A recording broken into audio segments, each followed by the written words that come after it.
So you're lying. You're lying. Madam Chair, I move to send in contempt Ambassador Lacanilaw. Chance, hindi mo alam if nilabas sa Villamor si PRRD? Hindi mo alam? Hindi po, Madam Chair. Okay, there's a motion to cite you in contempt. I have to affirm. There being no contrary motion, we uphold the motion to cite Ambassador Marcos Lacanilaw in contempt. Yes, baka may maidagdag si Ambassador Lacanilaw. Dahil nandun din kayo, may nakita ba kayo na dahilan kung bakit kailangan pumunta sa The Hague? Total, kayo ang madalas pumunta sa abroad at kinatawan ng Pilipinas. May dahilan ba kung bakit nagmamadali tayo? Hindi po ako aware o competent para sagutin po yung ganon. Kasi ang sa akin naman po, ang naging role ko lang yung nung nag-volunteer ako na samahan si former President Buta ICC. Lahat tayo hindi alam ang dahilan kung bakit nung araw na yon kinailangan talaga isakay at dalhin sa Hague kahit may sakit, kahit may karapatan pumunta sa husgadong Pilipino, kahit hindi pa nakikita ang pamilya, ang doktor, ang abogadong pili, talagang kinakailangan dalhin na talaga sa The Hague. Ambassador Lacanilaw, I find your answers very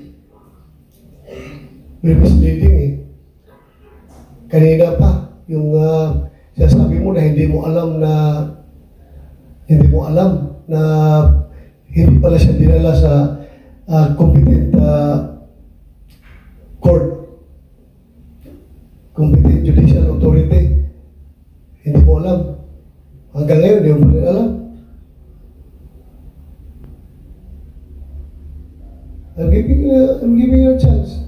Opo, ano po yung, Mr. Senator, ano po yung nabanggit ko kanina? Yun po.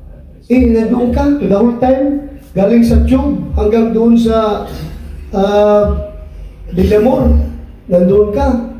Hindi mo rin alam na hindi siya dinala sa judicial authority. Yes, Mr. Senator.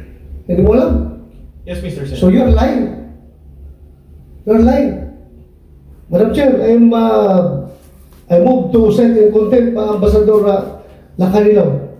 Chance, hindi mo alam if nilabas sa Villamor si PRRD? Hindi mo alam? Hindi po, Madam Chair. Okay, there's a motion to cite you in contempt. I have to affirm. There being no contrary motion, we uphold the motion to cite Ambassador Marcos Lacanilaw in contempt. Thank you, Madam Chair. I'm giving you the chance already kanina. Sabi ko nga, ayaw namin gamitin yung power to contempt dito, to cite in contempt, pero halata na sinungaling ka. Nasa dokumento harap-harapan na po. Mahirap naman yung ganito, konting respeto mo. Again, may I clarify again, please? Ma'am, it's an expedition form. That's why the questions are answerable by in another jurisdiction, but not our jurisdiction. So it's very hard to answer something that works in a different manner. Hindi kasi ang tinatanong namin sa kanya is kung nandun mo siya the whole time, hindi mo niya, alam niya na hindi dinala si President Duterte sa isang competent court. Kung sabihin niya, hindi niya alam. Kaya ako siya nga nagsabi na siya nag-oversee sa operation. Tapos hindi niya alam na kung dinala o hindi. I hope we can reconsider the contempt citing. Because, sir, kaya ako nag-suffice sa certification ng Kanina pa kami nag-reconsider, Secretary Boy. Pero kaya ako nag-suffice sa ICC. Kaya tinanggap nila yung certification po ng DOJ is because under their system of government, under the system of the ICC, ang prosecutor is competent judicial authority. That's why it's very foreign to Ambassador Lacanilaw. Hindi naman madaling malaman yan unless kung ang tilo pinaliwanag yan, justice na school na sa atin. Ay, hindi magkaiba po talaga ang pagtingin. Hindi naman kailangan maliwanagan national. Sabi naman national ang liwanag naman po nun. Balikan na lang natin si General Torre. General Torre, ano ba talaga yung dahilan kung bakit nagmamadali? Sinabi mo na hindi naman... Madam Chair, you ruled already the presiding order. Madam Chair, if Yes, you may... the ambassador is cited in contempt. I'm sorry.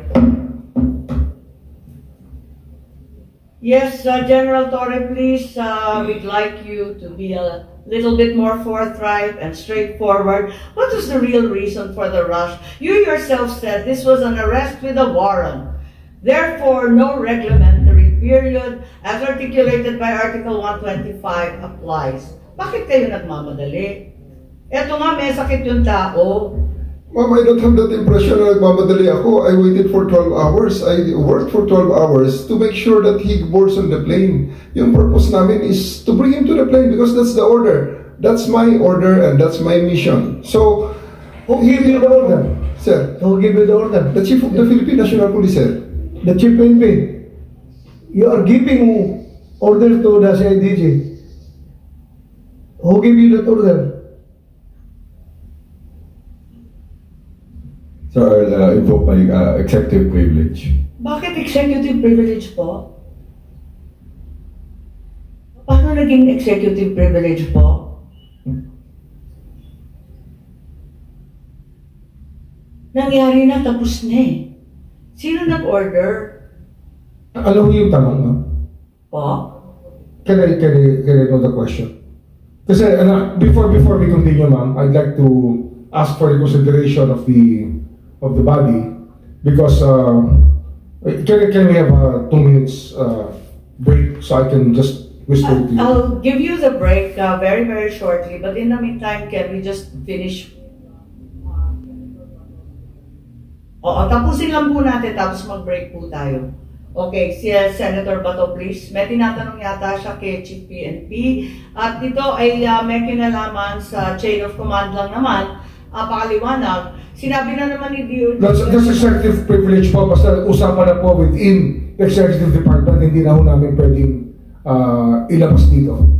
I think those matters are a matter of executive privilege. Maliwanag. The decision-making process of the executive department, especially on the top level, kasama na po kami, ay executive privilege. But I have gone as far as saying, I gave the clearance. Clearance, but not the order. Well, it can be interpreted both ways, sir. Well, cover natin, sir. You gave the order or you gave the clearance I gave the clearance to the SILG. to the SILG? Yes. So meaning the SILG was the one who gave the orders to the Chief PNP? Well, that's why we're citing executive privilege because we do not want to be drawn into this long discussion. Yes, I'm sorry it's so long, but it's also because certain witnesses have been so evasive. Arresting the president or the former president is not a quintessential and non-delegable power of the president, diba? Yun ang maliwanag sa Senate versus Ermita. Wala namang information that's not available elsewhere. Kasi pinag-usapan na ni General Torre na nautusan siya ni Chief PNP. So, ano yung problema sa executive privilege dito? Hindi naman kayo military o diplomatic corps, hindi naman diplomatic communications to ng Pilipinas at ICC. Wala naman kami tinatanong sa ganun. Bakit hindi masagot yan?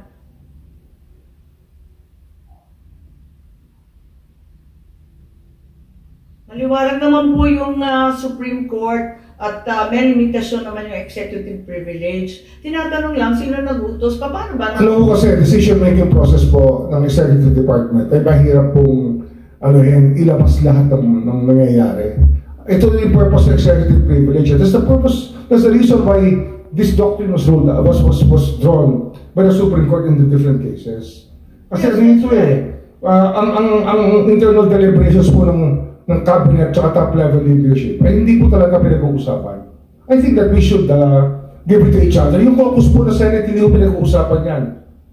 I was once as chief of staff, I witnessed a caucus of the senators, but I never spoke about it in my whole life because that is the way it works. In Senate, kasi kung meron po naging Secretary Remulla, in Senate versus Ermita, it's very clear that General Torre is not covered by the claim of executive privilege. Arresting a person is not a quintessential and non-delegable power of the president.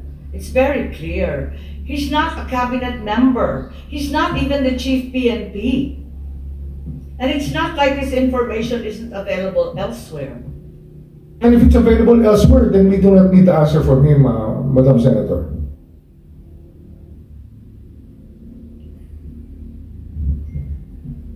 We will let it go. Partida na lang.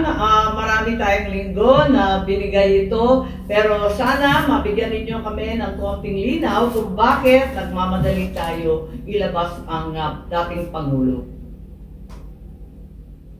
Madam Chair, ang sa akin na ito, gusto ko bigyan ng DN is not really on the arrest. Yung pagbiyahe talaga, yung pagsakay ng aeroplano, dinala sa dahig. Okay lang, restorin nyo. Dalhin ninyo sa competent court. Isurrender nyo sa RTC. Ipakulong ninyo dyan sa crime. Pero yung dinala, sinakay ka agad sa aeroplano, very much premeditated na plano. Kaya gusto namin malaman kung sino nagbigay ng order. Yun lang naman ang gusto namin malaman ng committee na ito. Again, it's covered by executive privilege, sir. I'm sorry. Even with General Torre? Well, it will go up to our level already. General Torre, and then It will go up to our level already now. These are internal deliberations which do not have to be discussed in the open. Which should not be discussed in the open at all. Executive decision? I do not believe in executive sessions, sir, because yes. I've experienced it here and in the House. Habang nag-executive session, may lumalabas na information, kaya wag na lang po. But you requested for a 2-minute suspension. We hereby suspend for 2 minutes for biological and other matters the hearing.